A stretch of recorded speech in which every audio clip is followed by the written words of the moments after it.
Espírito Santo, você é o nosso sermão.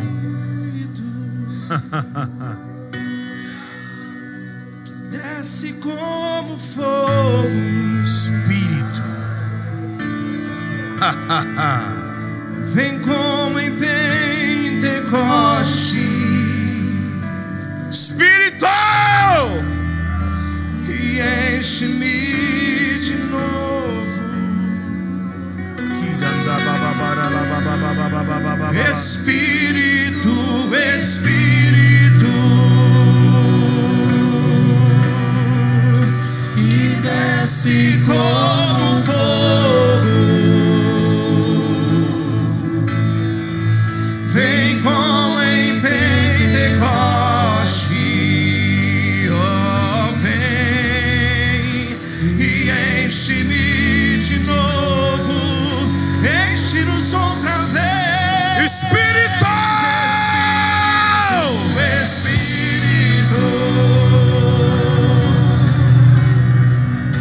que desce como fogo,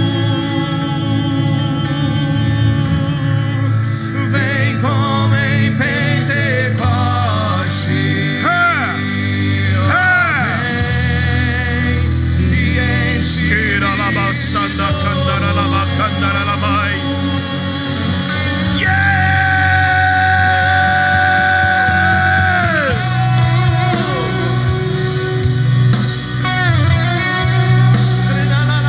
Espírito Santo, Espírito Santo, Como um rio de fogo, vem. és bem-vindo aqui.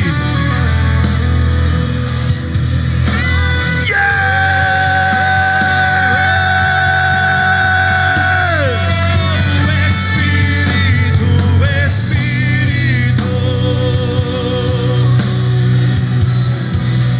que desce como fogo, como um rio de fogo passando neste lugar.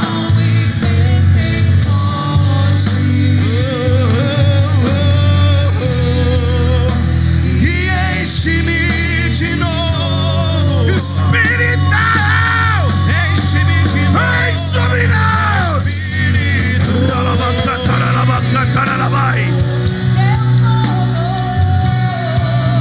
que desce como fogo,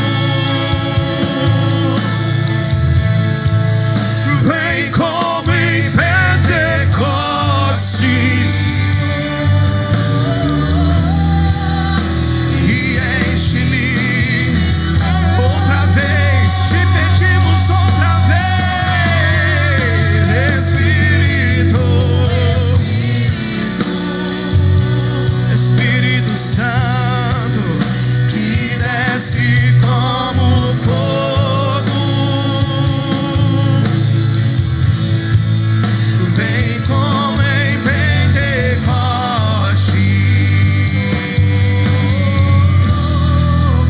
e enche-me de novo. Uma das maiores necessidades que nós temos é honrar o Espírito Santo. Quem sabe você dá as honras a Ele nesse momento? Ele habita no seu interior. Ele tem a primazia. Ele é o mais importante. Espírito Santo. Não é só uma emoção, irmãos. Ele é uma pessoa.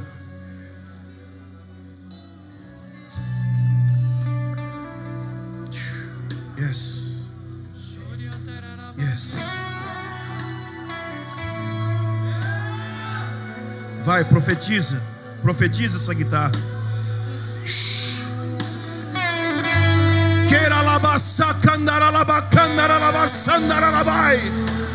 Espírito, nós queremos te honrar. Nós queremos te honrar. Nós queremos te honrar.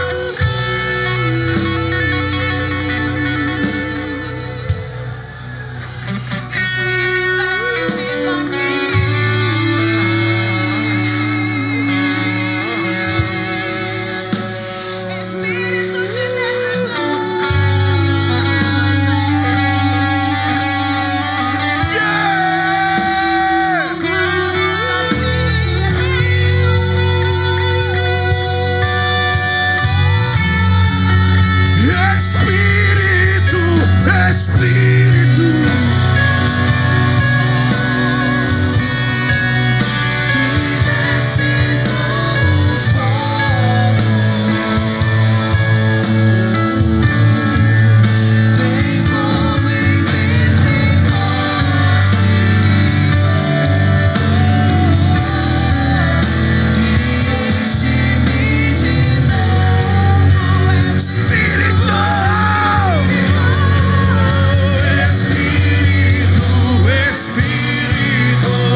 ao Deus do meu amor.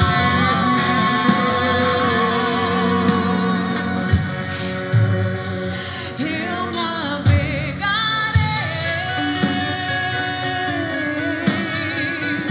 no oceano do Espírito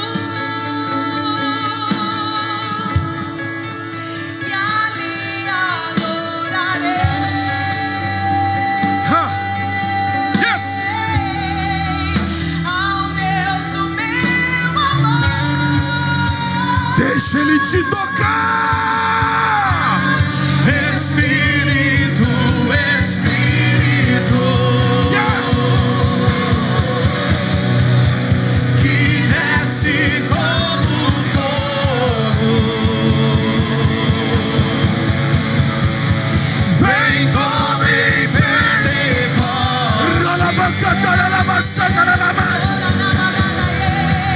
e enche-me de novo. Espírito, Espírito, que desce como fogo, vem como em Pentecostes, se vem, e enche-me de novo. Espírito, Espírito, Espírito Santo, que desce como fogo,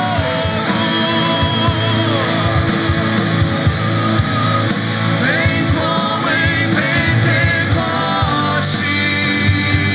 e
Espírito de graça e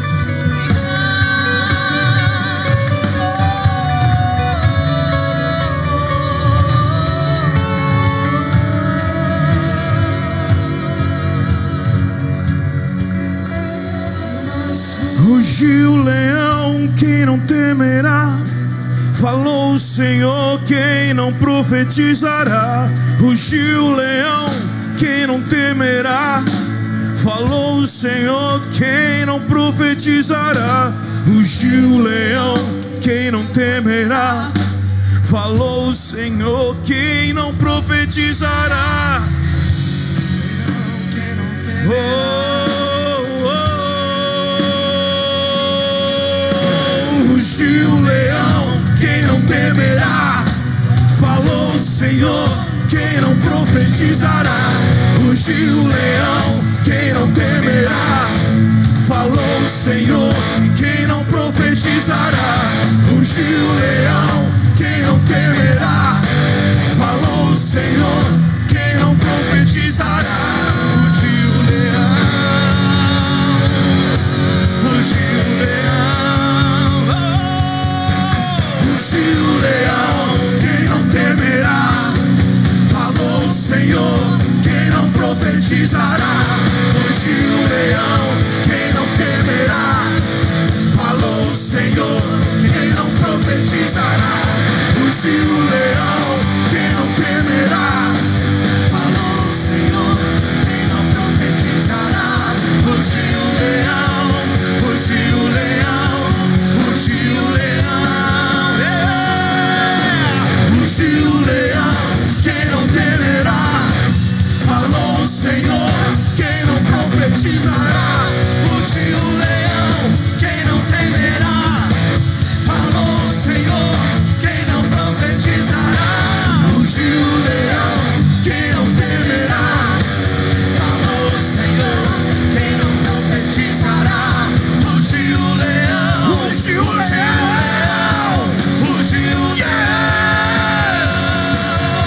está vindo, breve Ele vem,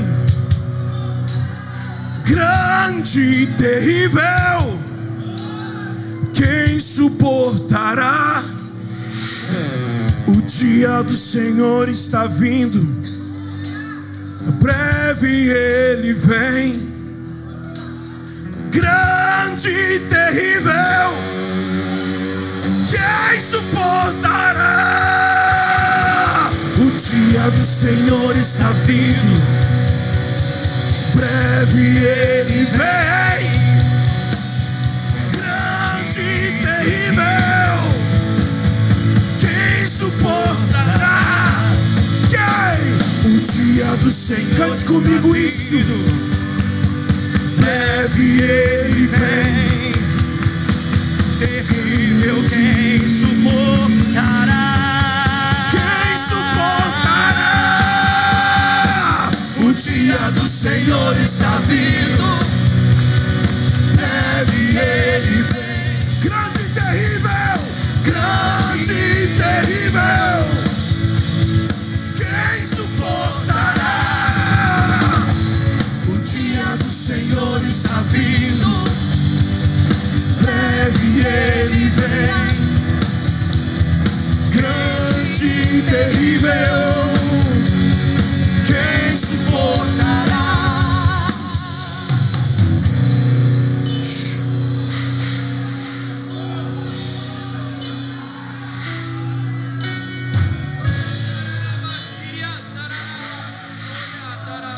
Nós estamos buscando um tipo de ministério que prepara a igreja para o dia do Senhor.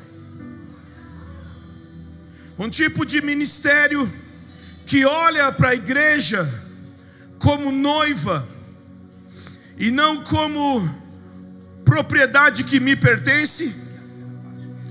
E nós estamos buscando um tipo de ministro do Evangelho, um tipo de líder no corpo de Cristo, que entrega tudo em prol daquilo que o Senhor quer e não daquilo que é o seu próprio sonho ministerial. É maravilhoso ter sonhos, não tem problema nenhum você ter sonhos, mas existe algo maior do que um sonho pessoal. Uma mulher tinha um sonho de ter um filho. Ela tinha angústia por não ter um filho. Ela tinha esse sonho, esse desejo.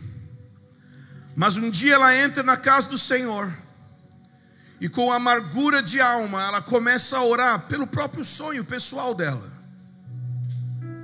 Mas sua amargura pessoal começa a se misturar com a intercessão que está no coração de Deus. A ferida que tinha ferido o coração dela começou a deixar de ser algo egocêntrico e se misturar com a ferida que estava no coração de Deus, que era ter um sacerdócio na sua casa que o representasse corretamente. Então ela começa a clamar por uma resposta para a sua causa, mas de repente ela entende que se Deus respondesse, ela não ia usar aquele sonho para ela, ela ia dar aquele sonho para o Senhor. Exatamente como um patriarca tinha feito anos antes. Deus deu um filho para ele, disse: sacrifica teu filho. Sabe, não se sacrifica pecado no altar. Já viu? Deus, eu te entrego no teu altar tudo que eu tenho feito de errado. Não. No altar a gente entrega o melhor. Tipo, Deus, olha esse ministério que o Senhor me deu, eu renuncio ele no teu altar. Não é aquilo que você está fazendo de errado. Aquilo que você fez de errado, você tem que deixar da porta para fora. mas eu trago ao altar de Deus aquilo que o próprio Deus gerou em mim. Porque aquilo que o próprio Deus gerou em mim, se eu me desconectar do Senhor, pode se tornar uma espécie de idolatria. O Senhor liberou uma palavra sobre Israel, ordenando que eles fizessem uma serpente de bronze para a cura do povo. Mas essa mesma ação, gerada por Deus no futuro, se tornou uma fonte de idolatria, não por causa daquilo que Deus fez, mas porque desconectado da presença de Deus, aquilo que Deus fez pode se tornar uma fonte de idolatria. Sabe por que existem tantos ministros desgastados? Porque nós temos um ministério que Deus nos deu, mas é exatamente esse ministério a fonte da nossa doença. A fonte do estresse, do burnout, a fonte do descontentamento, da inquietude, é exatamente aquilo que Deus te deu, o ministério. Ou seja, é como se igreja ou ministério fosse o nome da sua doença. E as pessoas só têm encontrado dois tipos de cura: sair, abandonar o ministério, e outros têm decidido abandonar a própria vida. Mas Deus tem uma terceira via. E a terceira via de Deus não tem a ver com coisas externas. Deus limpa primeiro o interior do copo para que depois o exterior fique limpo. O que Deus está fazendo na sua vida não tem a ver com te tirar de um lugar e colocar no outro. Tem a ver com fazer de você uma outra pessoa. E isso pode levar você a sair de um lugar e ir para o outro. Mas a ação de Deus é como próprio Jesus conversando com um rabino: você precisa nascer de novo. Eu sei que João 3, óbvio, fala sobre a doutrina da regeneração, mas será que a gente não pode ter um olhar mais amplo e pensar: aquele homem era um líder já, aquele homem já tinha autoridade no meio do povo de Israel, e chega um jovem para ele e fala: você tem que começar tudo de novo. Uau!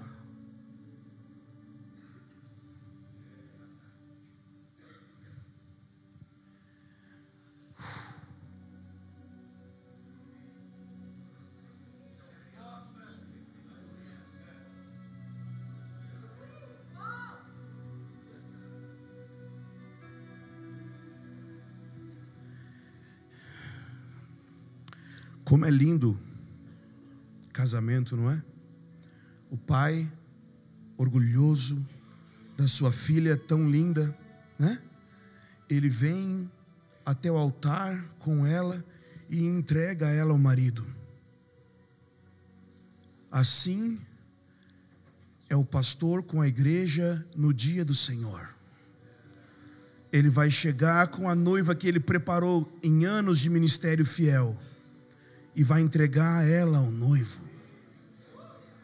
Será que eu estou realmente preparando uma noiva que ele merece? Porque eu prefiro nascer de novo, se 10, 20, 30 anos de ministério eu não tenho promovido uma noiva.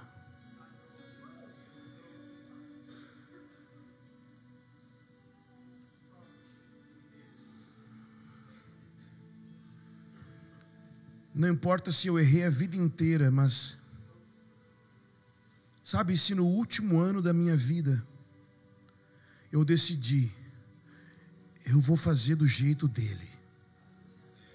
Eu creio que quando você chegar diante dele, ele não vai falar assim: nossa, aqueles anos todos que você fez tudo errado.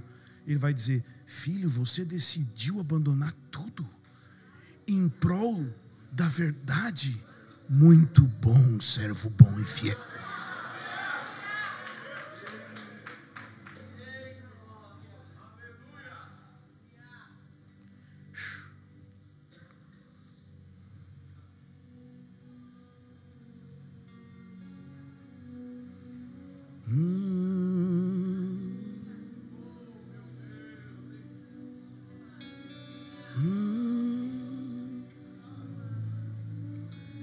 Quero preparar uma noiva para ti. Sabe qual é a questão? É que, pastor querido, você tem tudo o que você precisa para ter um ministério bem-sucedido. Você tem uma Bíblia e o Espírito Santo.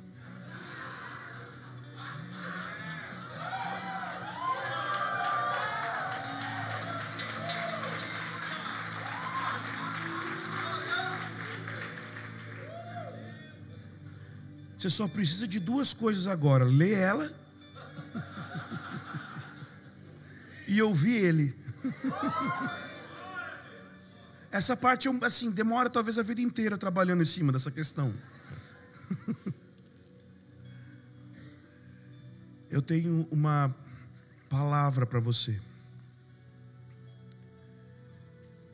Primeiro, um diagnóstico da nossa geração. Se existe uma frase que poderia definir nossa geração de pastores, de líderes, de irmãos e irmãs na casa de Deus, que essa doença que tem mexido com tanta gente, e eu quero dar meu testemunho, mexeu comigo também. Ano passado, não lembro exatamente que mês que foi, meu bem. Abril, eu acho. A gente não tirou férias e por 1 ano e tanto, 2 anos, a gente continuou direto. E tivemos uma virada de ano nossa virada de ano é muito intensa lá na nossa cidade, porque nós temos uma conferência na virada do ano, então, e a gente não parou. E um dia em abril eu recebi uma mensagem no WhatsApp. A minha esposa estava no mestrado e eu recebi a mensagem sobre uma aula que eu tinha que gravar. E na hora que eu vi a mensagem, eu tive um ataque de sei lá o que é o nome. Eu sei que eu coloquei no Google, estava escrito burnout. E graças a Deus, irmãos cuidaram de mim. Eu caí no chão, me sentindo uma falta de ar, meu peito travando. E eu tive que repensar muita coisa. Eu tenho uma mensagem de Deus para você que não é assim, eu apontando para você. É eu me descrevendo e acho que estou falando de você. A nossa geração tem uma característica. Nós somos uma geração cheia e não realizada. Sabe o que isso significa? Cheio significa que nós estamos ocupados e pré-ocupados, de tal forma que é como se fosse uma mala cheia que a gente está tentando fechar e não consegue fechar de tanta coisa. Assim somos nós com os nossos compromissos. Pensa aí, pastor. Você já parou para pensar como que estar ocupado se tornou status social? Que as pessoas vêm falar com a gente, elas ligam, mandam e-mail, alguma coisa assim, elas falam assim: eu quero 1 minuto do seu tempo. Eu sei que você é uma pessoa muito ocupada, sugerindo que 1 minuto do tempo de uma pessoa muito ocupada vale mais do que 1 minuto do tempo de uma pessoa que não tenha muito o que fazer. A ocupação se tornou um meio de ter valor. Ele é um homem muito ocupado, igual a ele é muito importante. Sério? É sério isso? Como é que está a vida, irmão? Nossa, é sinal de que está indo bem. Não.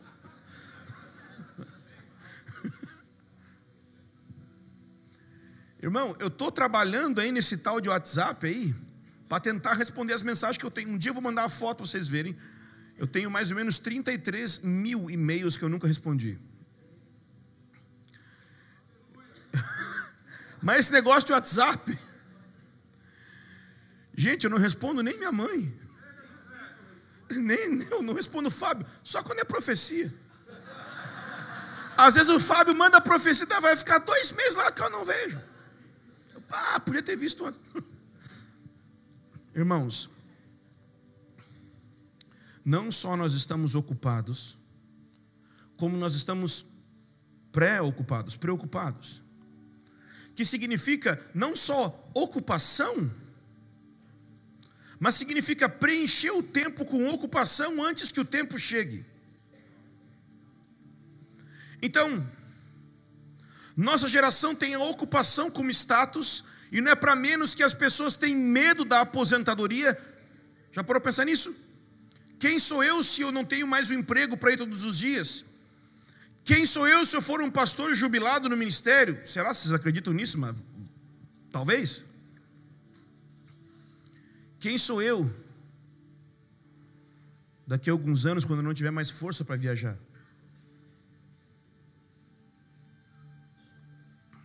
Quando meus olhos doerem para ler a Bíblia de uma maneira que eu não consigo mais ler tanto. Quando a minha memória já não é mais tão boa para poder dar um sermão muito bom. E a preocupação é uma vida cheia de e se? E se acontecer isso? E se a igreja não aceitar essa visão que eu estou entrando? E se minha esposa, porque eu não pude vir com ela no retiro, então como é que eu vou explicar para ela tudo?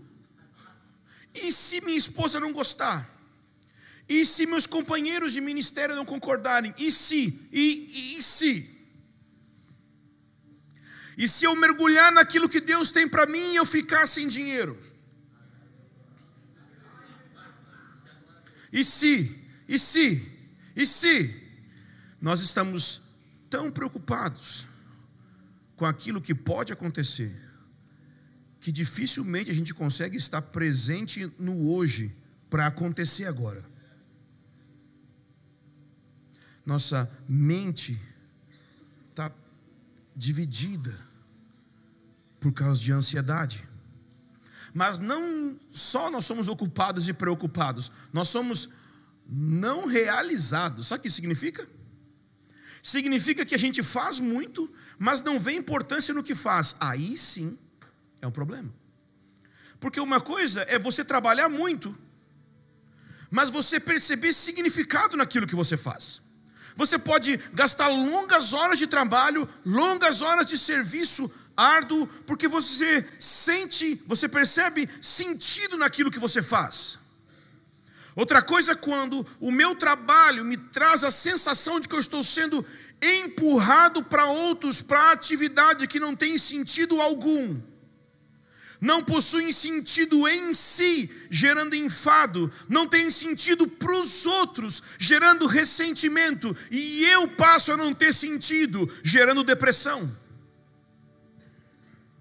Quando minha atividade não tem sentido em si mesma. Entende como é que a atividade não ter sentido em si mesma? É quando você foi chamado para ser pastor e cuidar de pessoas e ensinar a Bíblia, mas tudo que você gasta o tempo é preocupando em como que a gente vai conseguir dinheiro para pagar esse salão.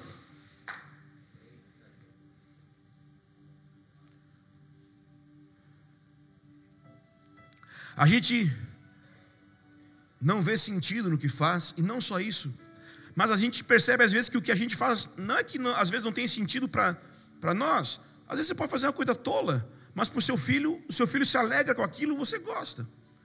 Mas a gente faz coisas que não só nos trazem enfado.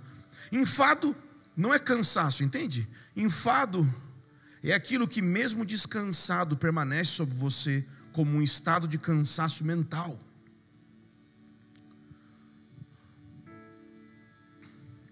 O enfado vem por a gente trabalhar muito e não ver sentido no trabalho. Não confunda cansaço com enfado. Cansaço, Deus estabeleceu. Por que Deus estabeleceu o cansaço? Para você ficar tão mal, para você não querer pecar. Entendeu? Tô mal, não consigo ver TV, tem que dormir.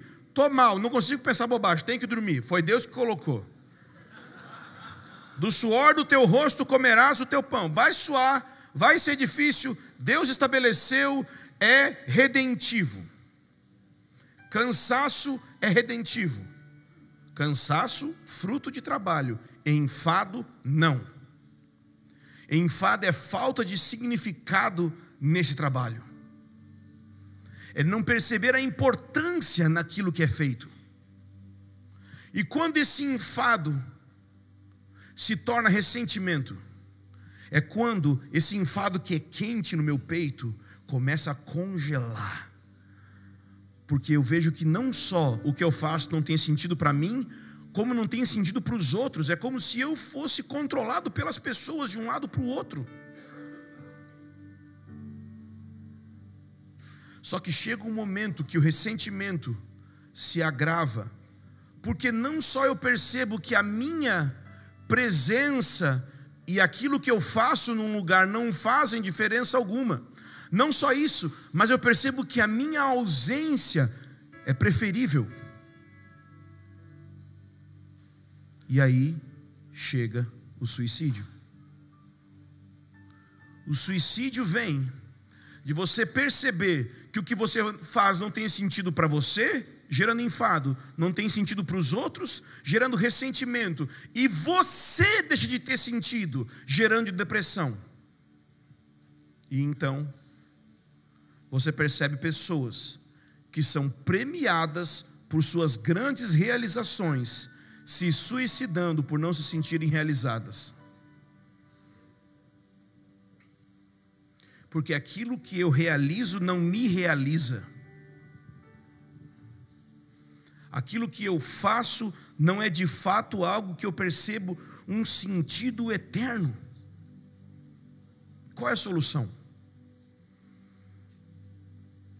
A solução não é parar o que você está fazendo. A solução não é virar um monge trancado no monastério. A solução é o Espírito Santo. Jesus disse assim em Mateus 6: não andem ansiosos por coisa alguma, pelo que comer, pelo que vestir. Ansiedade é o que define tudo que eu estou falando. Mas buscai em primeiro lugar o seu reino e a sua justiça, e todas as demais coisas serão acrescentadas. Sabe o que isso significa? Não significa que se eu buscar o reino, eu estou liberado das outras coisas, do trabalho e dos cuidados que eu tenho que ter. Não é isso. Mas que a minha busca pelo reino, em primeiro lugar, coloca ordem nas demais coisas, coloca elas no seu lugar certo. Primeiro lugar para Jesus é bem diferente de primeiro lugar para você, viu? Para a gente, primeiro lugar é assim, né? 1, 2, 3. A gente pensa uma espécie de escada. Para Jesus, estou falando no sentido judaico, primeiro é do centro para a periferia e não de cima para baixo. Os primeiros lugares na sinagoga não eram aqui na frente, eram lá no meio, porque a sinagoga não é organizada assim. Então quando Jesus diz, não sente no primeiro lugar na sinagoga, claro, você pode aplicar isso num sentido, no nosso contexto, não tem problema, mas o que ele estava falando é não fique no centro. Buscar o reino não é você abandonar a sua igreja, mas é você mudar o centro do seu interior. Buscar o reino em primeiro lugar não é você abandonar o ministério, mas é você mudar o centro da sua ocupação.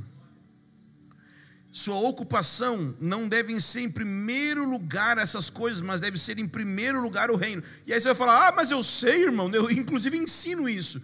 Então, querido, um ditado de um abade, de um monge que viveu no Monte Sinai em silêncio sozinho por 40 anos, disse assim: esses que ensinam aquilo que não vivem, não os cale, deixe que ensine, para que por meio disso se envergonhem e passem a viver. Então eu estou fazendo isso, eu estou querendo aprender, tá? Eu estou dizendo porque é por minha causa. Esses que ensinam e não vivem, deixe que os ensine, deixe que eles ensinem, não cale eles. para que ensinando eles se envergonhem, sejam convencidos e passem a viver. Então, eu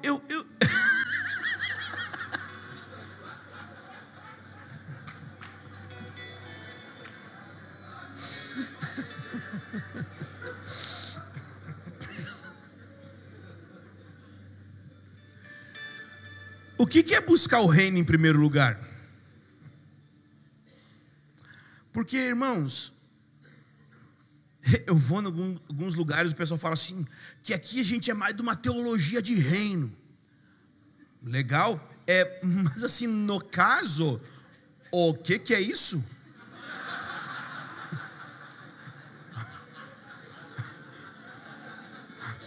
Aí o pastor,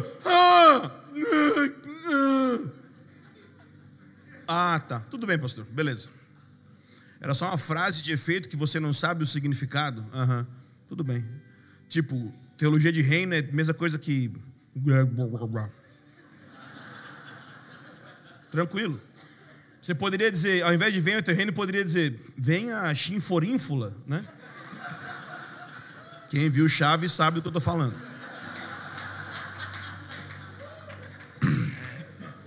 Na tradução é X-Espírito. É isso aí.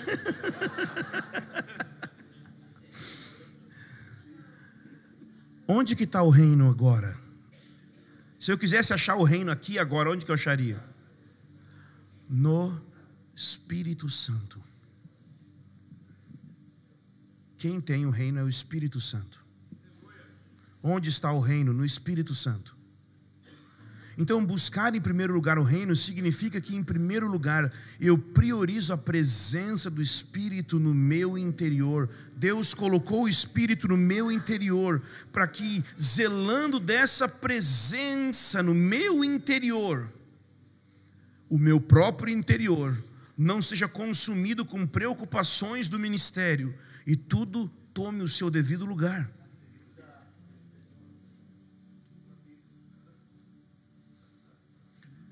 Quero ler uma passagem bíblica para você não se achar que, pô, irmão, não leu Bíblia, tá fora, não está falando a palavra. O diabo citou versículo e não parecia muito bíblico, mas tudo bem.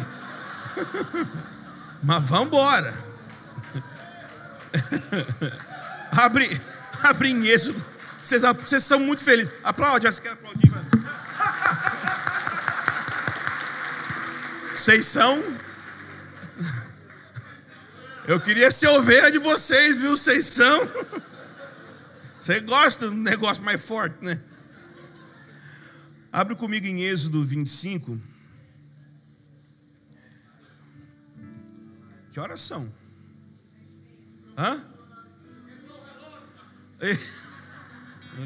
Sim.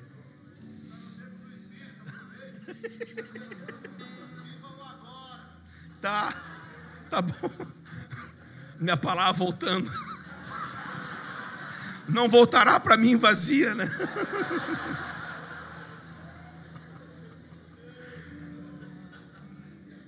Êxodo 25, versículo 17. Pensa comigo. No versículo 8, o Senhor disse assim: vocês me farão um santuário para que eu habite no meio de vocês. E esse é o alvo, ok? O alvo é a gente ter a presença dele no nosso meio.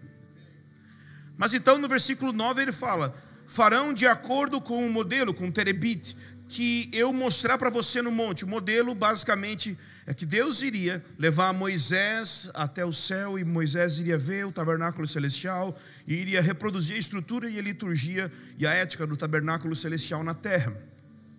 Bom, e ele, graças a Deus, fez isso.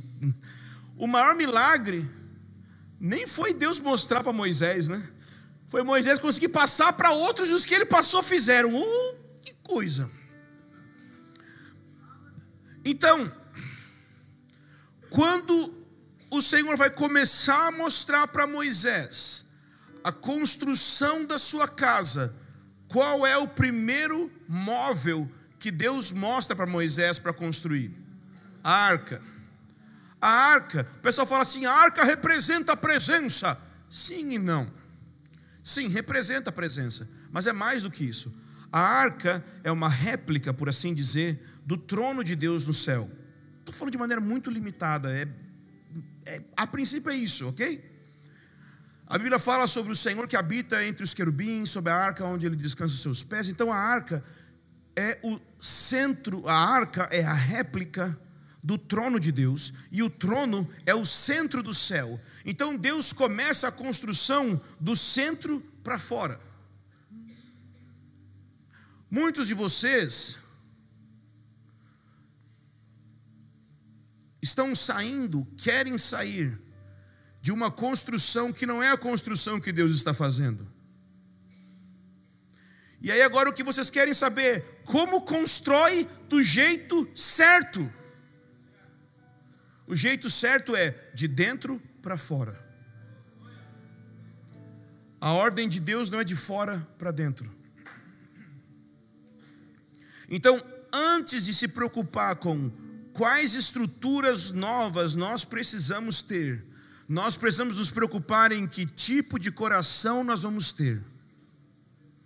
Que tipo de atitude de coração nós vamos ter no processo. Então, ele começa a construir a arca. Então, no versículo 17, ele fala de algo que estaria na arca, que representa o trono de Deus, que nós chamamos de propiciatório, em inglês mercy seat, que é o assento de misericórdia, que em Hebreus nós temos a referência do trono da graça.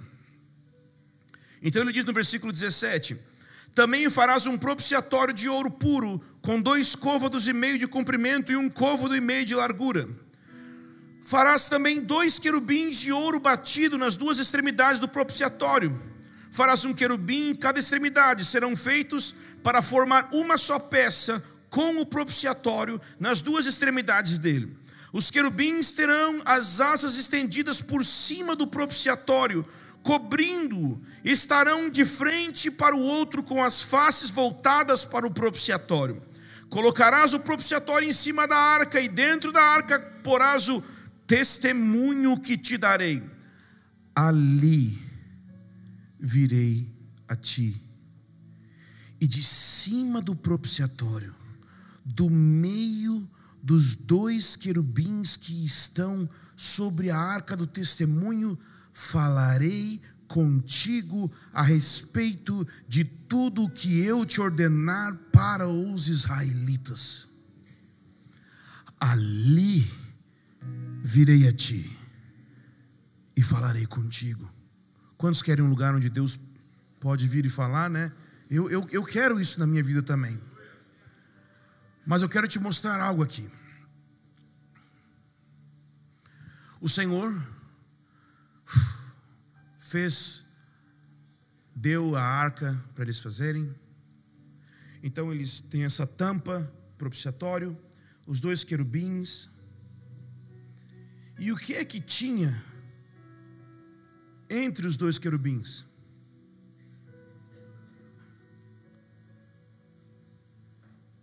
O que é que tinha entre os 2 querubins? O que está escrito na sua Bíblia aí? Nada. Já parou para pensar? Todo esse processo para construir algo, e quando eles chegam no ponto mais importante do tabernáculo, o lugar de adoração, e eles vão olhar e eles não veem nada. O centro do culto é vazio e invisível. Se você olhar a história de Israel nesse contexto, você vai ver que Moisés está no monte recebendo as tábuas, recebendo as direções, mas o povo lá embaixo faz um bezerro de ouro e chama esse bezerro de Senhor, de Deus. Sabe o que eu percebo aí?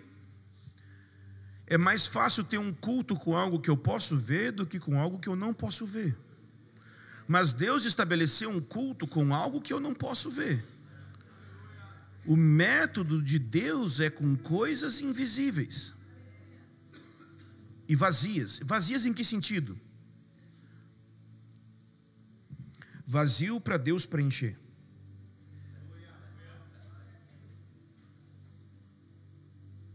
esvaziar para Deus encher.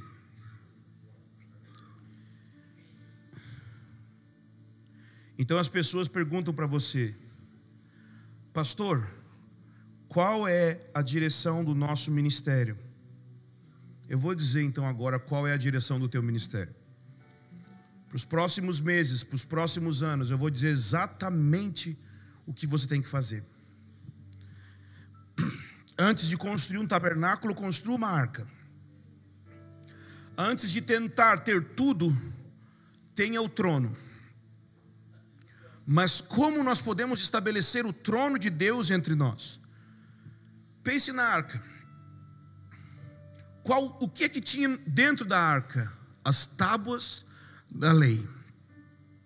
Eram tábuas de pedra e é uma lei. O que significa? Algo fixo, imutável, não muda, é firme. Então a primeira coisa, você precisa edificar em princípios firmes, imutáveis, transgeracionais e transculturais, ou seja, não mudam de geração para geração, não se alteram de cultura em cultura, são os mesmos. Existem princípios que não são culturais. Confrontar pecado não é um negócio cultural, viu, querido?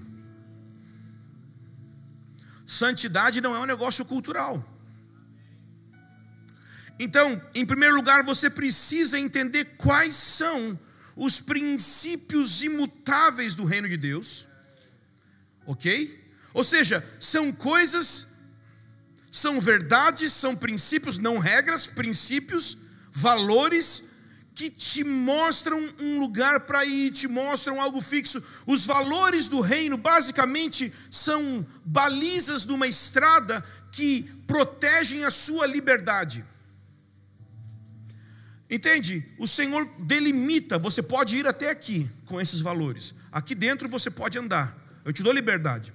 Você precisa entender quais são os limites da Escritura.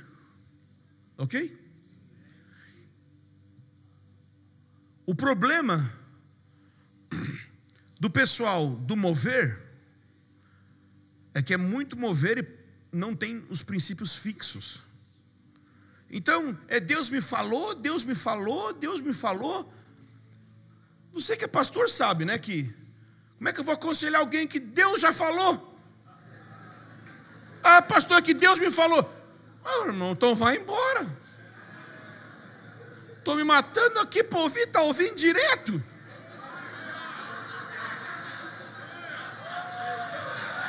Né? Pastorada fica como?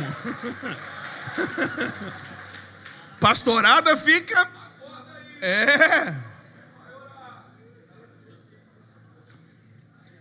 Deus me falou nada. Está na Bíblia ou não está?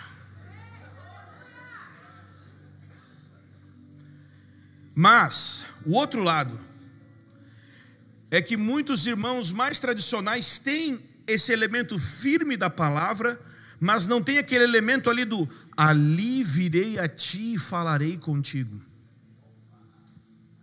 Uma coisa é você ter a tábua fixa da Torá.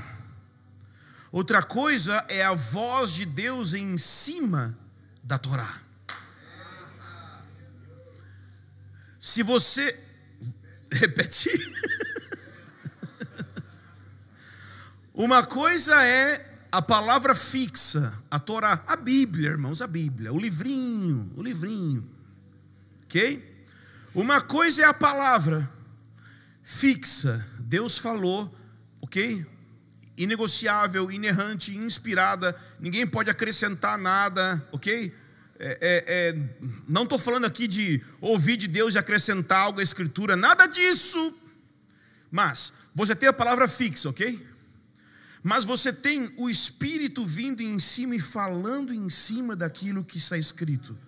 Ali virei a ti e falarei contigo. Então, Moisés tinha 10 mandamentos, mas aqueles 10 mandamentos não resumiam todos os problemas que Israel iria enfrentar. Para cada problema, ou para novos problemas, ele iria precisar ouvir de Deus. E onde que ele iria ouvir de Deus? naquele lugar onde estava a Torá, naquele lugar onde estavam os princípios fixos do reino de Deus. A legislação imutável, aquilo que não se altera por geração e por região. Bom, o que acontece? Você tem a lei fixa. Então, eu acho importante uma igreja ter princípios bem claros. Confissão de fé, definir o que crê, definir o que pensa sobre ministério, o que pensa sobre divórcio, o que pensa sobre casamento, o que pensa sobre família, o que pensa sobre tudo. Assim, dos básicos. Tem gente que pensa assim, mas teologia divide e burrice une.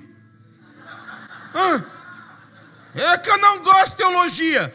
Você é teólogo querendo ou não, porque se você pensa Deus, é teologia. O problema é, vamos lá, pensa comigo. Você prefere ir no dentista que nunca fez faculdade de odontologia e ele fala assim, não, Deus falou comigo como arrancar dente.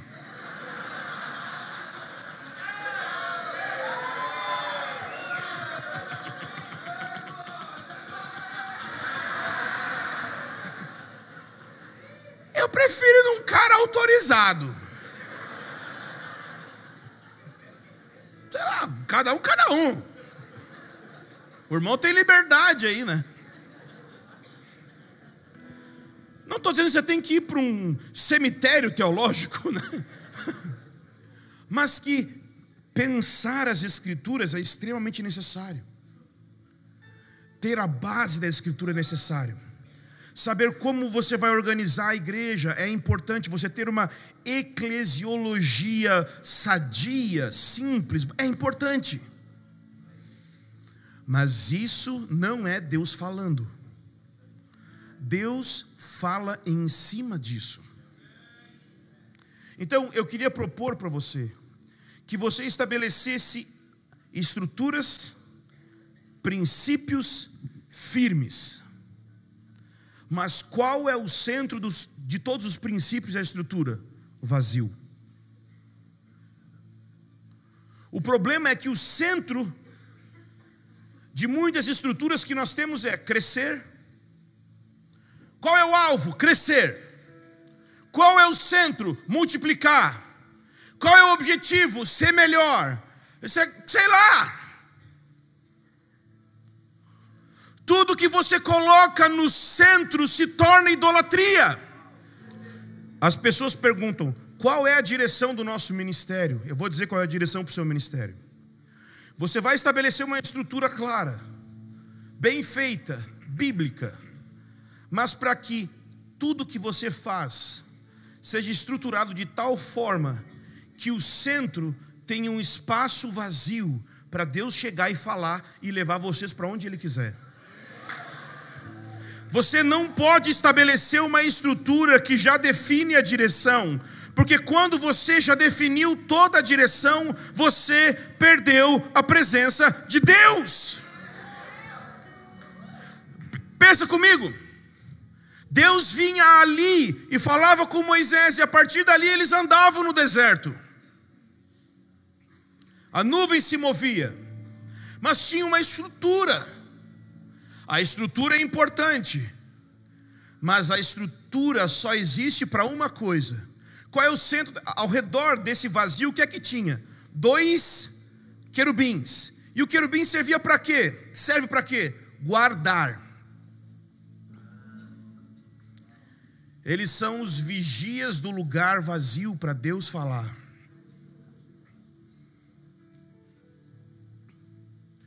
Para mim, esse é o presbitério da igreja. O presbitério não é para reunir sobre o que nós vamos fazer. O presbitério é essa unidade entre irmãos para guardar um lugar vazio, que a gente diz assim, aqui você pode falar, Deus, o que você quiser. Leva a gente para onde você quiser, Senhor.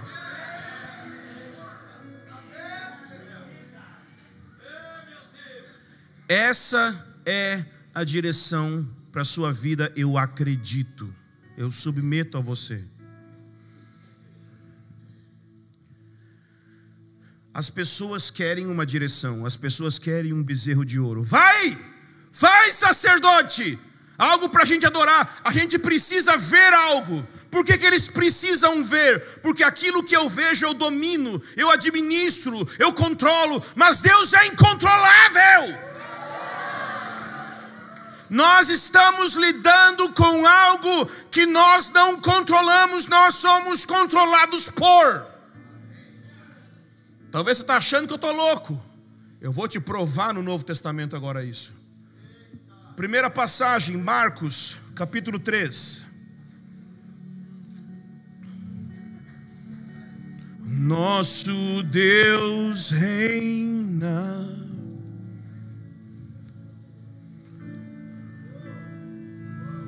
Nosso Deus reina.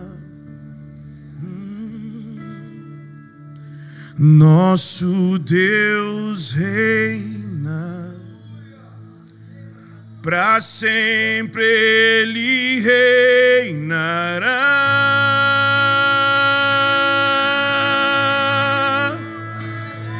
Nosso Deus reina. Oh, nosso Deus reina. Para sempre Ele reinará.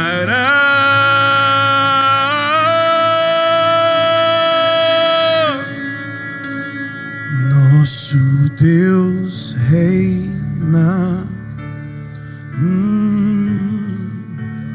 Nosso Deus reina.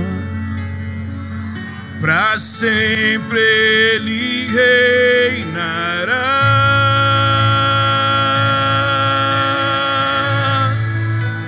Nosso Deus reina.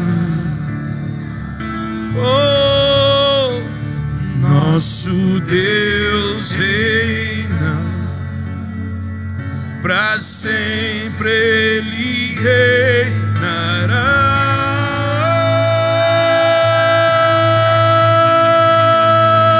Nosso Deus reina. Nosso Deus para sempre Ele reinará. Marcos capítulo 3, versículo 13. Depois Jesus subiu a um monte e chamou os que ele mesmo quis, e esses foram a ele. E então designou 12 para que estivessem com ele e os enviassem a pregar, e para que tivesse autoridade para expulsar demônios. Eu vejo nisso uma ordem. Ele não enviou primeiro para pregar e para expulsar demônio. Ele enviou primeiro para quê? Olha o que está no versículo, irmão. É no livrinho, não estou inventando. O que está escrito aí? Para que... Não está me respondendo, eu estou ficando louco. Jesus escolheu 12 para quê? Para que estivessem com ele.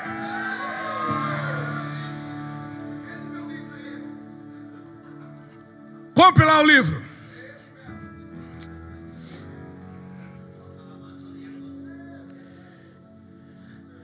Pastor, qual é o seu ministério?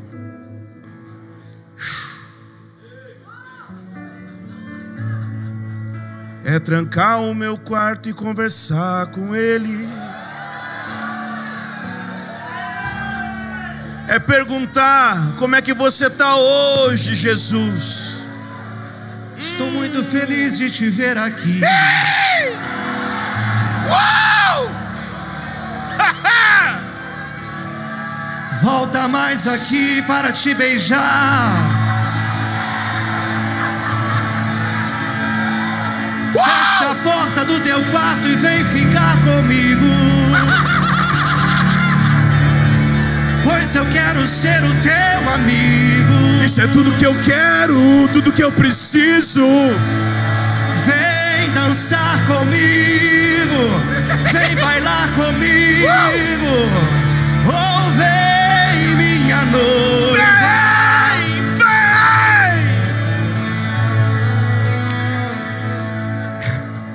Isso é tudo que eu preciso, Jesus.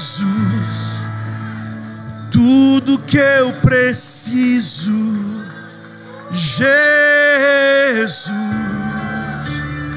Tudo que eu preciso é o que?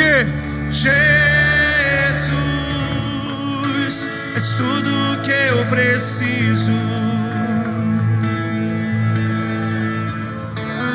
Tu és tudo que eu preciso. Jesus, És tudo que eu preciso. Jesus. Tu és tudo que eu preciso.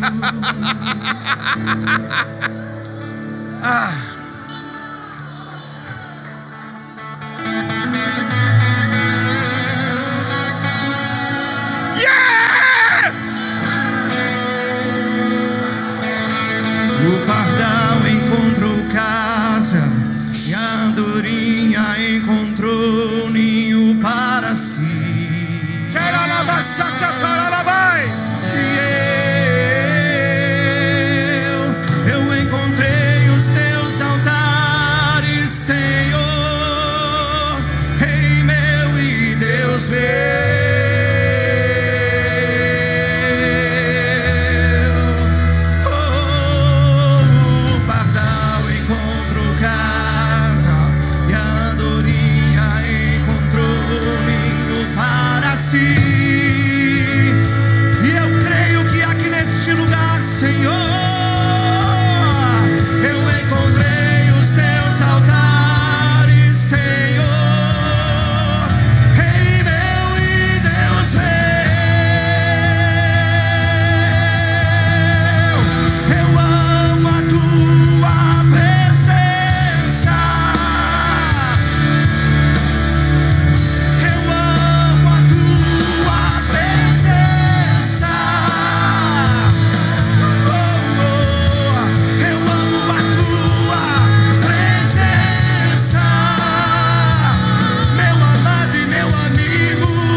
Agora eu quero te dar um princípio, um valor espiritual. Porque talvez você pode olhar o que eu estou falando e não ter como levar o que eu estou falando como algo que molde a sua igreja. Porque você pode pensar assim: mas espera aí, eu já estou fazendo isso. Se você não está fazendo isso, se você não está fechando a porta, você não começou nesse caminho. Eu quero te contar algo. Não é fechar a porta para orar. Claro que é, mas não é. Óbvio que eu falo coisas lógicas.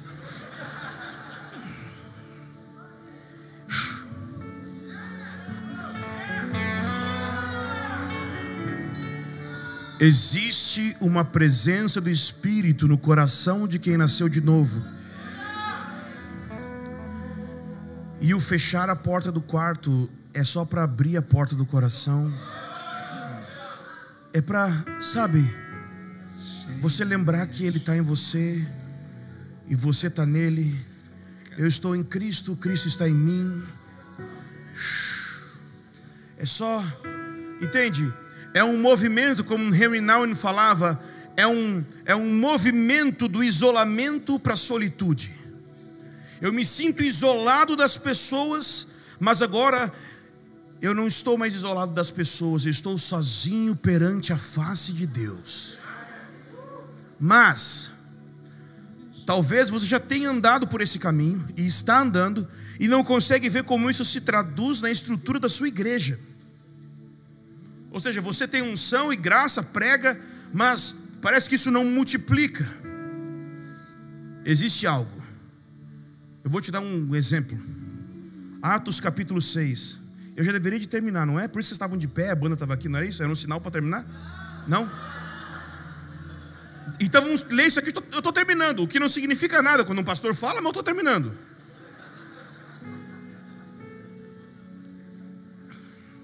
Atos capítulo 6, diz assim no versículo 1: naqueles dias, crescendo o número de discípulos, leia-se por crescendo o número de serviço, de trabalho, houve reclamação. Alguém tem reclamação na sua igreja? Levanta a mão. Ah, então não tem reclamação, é só pecado de mentira, porque ninguém levantou a mão. Alguém tem reclamação aí? Olha, então é sinal que você é pastor, hein? Sinal que você é líder. Houve reclamação dos judeus de cultura grega contra os demais, pois as viúvas daqueles estavam sendo deixadas de lado na distribuição diária de mantimento. Ah, um problema simples, racismo, só isso. Ai, que simples.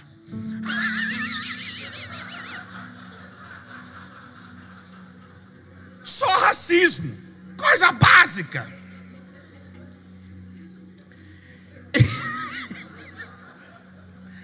Em razão disso, os 12 convocaram a multidão dos discípulos e disseram: nós vamos trabalhar pra caramba agora para resolver esse problema.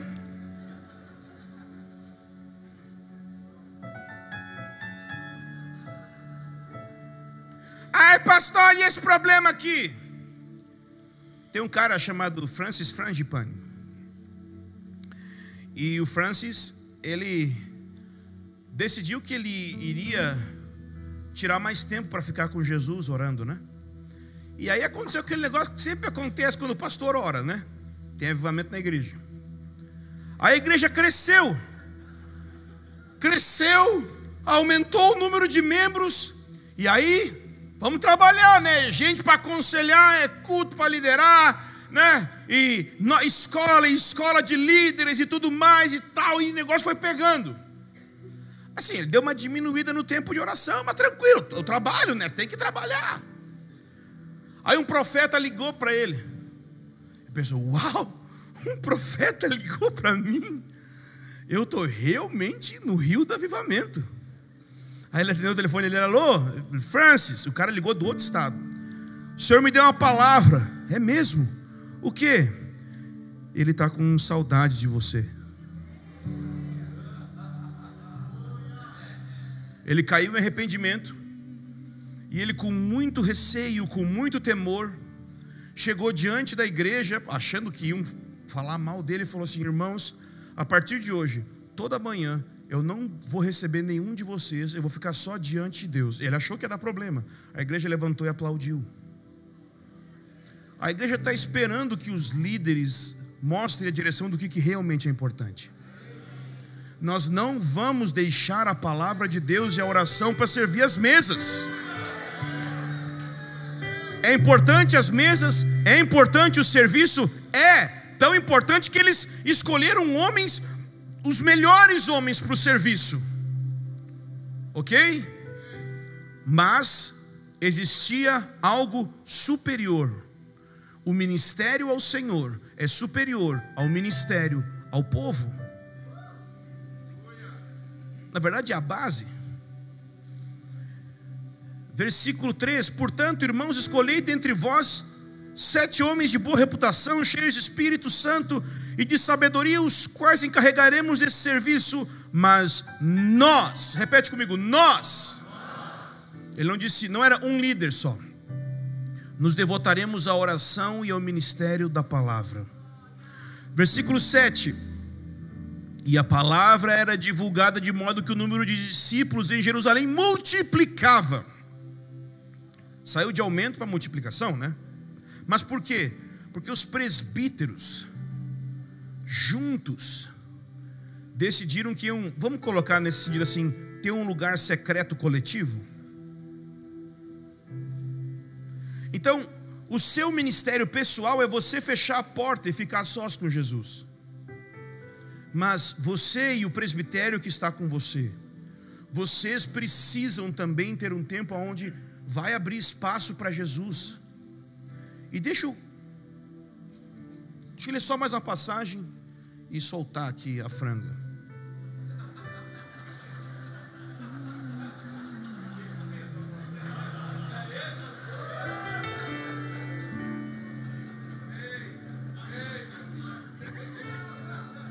Abre em Atos capítulo 13. Eu não acabei, mas vamos ver o que vai acontecer. Vou fechar a porta do meu quarto e vou abrir a porta do meu coração. Eu vou fechar a porta do meu quarto e vou abrir a porta do meu coração para te buscar, para te encontrar, para te adorar, simplesmente te adorar. Senhor, nós queremos ser levados a esse lugar, aonde não tem nada no centro, tem um espaço só para você. Atos 13 diz assim: na igreja em Antioquia havia profetas e mestres. Ele vai dar a lista deles. Versículo 2: e enquanto ministravam ao Senhor e jejuavam, o Espírito Santo disse: separai-me, Barnabé e Saulo, para a obra que eu os tenho chamado. E então, depois de jejuar, oraram e lhe impuseram as mãos, deixaram que partisse, e assim, enviados pelo Espírito Santo, desceram a Seleucia. Irmãos, eu escuto muita gente falando: porque aqui, sim, não sei se você acha que o lugar onde você está é uma Antioquia, mas todo mundo acha que o lugar que está é uma Antioquia. É interessante. Só tem uma diferença. A reunião dos líderes não era para decidir o próximo evento. A reunião dos líderes não era para abrir a agenda e escrever o que eles iam fazer. Quais são nossos alvos? A reunião dos líderes era para ficar com Jesus. E pode parecer meio, tipo assim, improdutivo, mas é exatamente esse espírito de produtividade que deixou você nesse estado de burnout que você está. Aqueles que esperam no Senhor renovarão suas forças. Isso é tal da Bíblia que diz.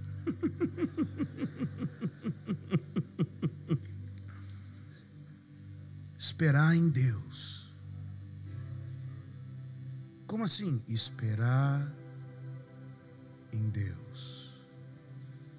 Não, mas assim está chegando para esperar em Deus. Mas e Faraó está chegando. Esperar em Deus. Mas você não vai fazer. Eu estou esperando em Deus.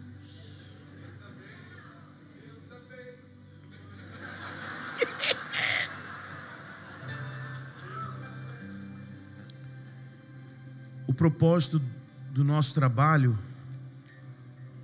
não é um propósito aleatório. É abrir espaço para Ele. Meu pastor Harold Walker, ele disse que um dia ele quer escrever um livro que chama Sai da Frente, eu quero ver Jesus. Que Jesus chega na reunião, no mover, e o líder não sai da frente. E eu venho até aqui para trazer o peso do coração do pai dele e dele para vocês. É o seguinte: o Sr. John Walker lia essa passagem e ele sonhava com o dia quando homens de Deus, profetas, líderes, homens de Deus, iriam se reunir não para discutir a próxima conferência, mas é quando eles iriam tirar o relógio, desligar o celular, não ficar discutindo sobre o que nós temos que fazer. É só ficar diante dele, numa santa improdutividade.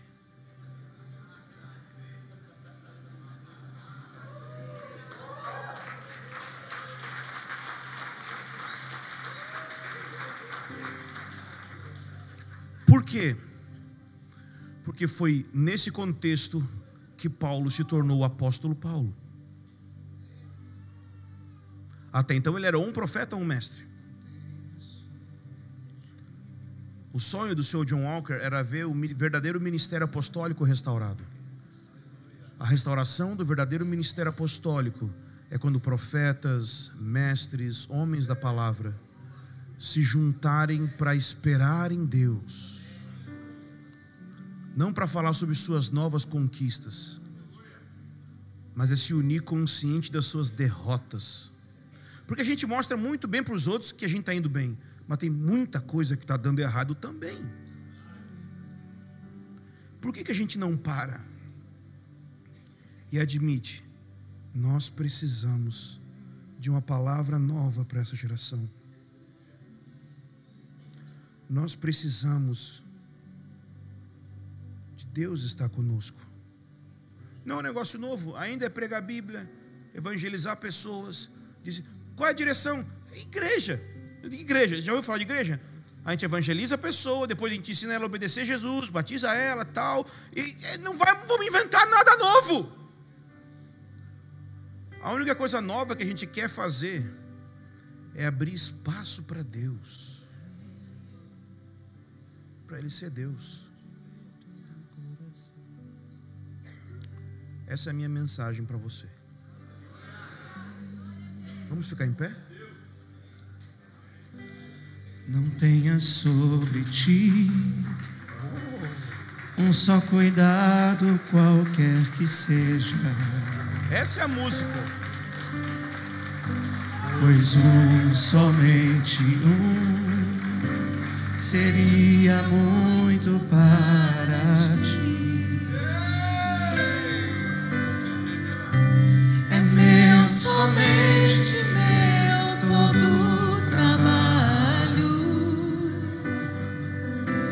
E o meu trabalho é descansar em ti. Somente meu, todo o trabalho. E o teu trabalho é descansar em mim.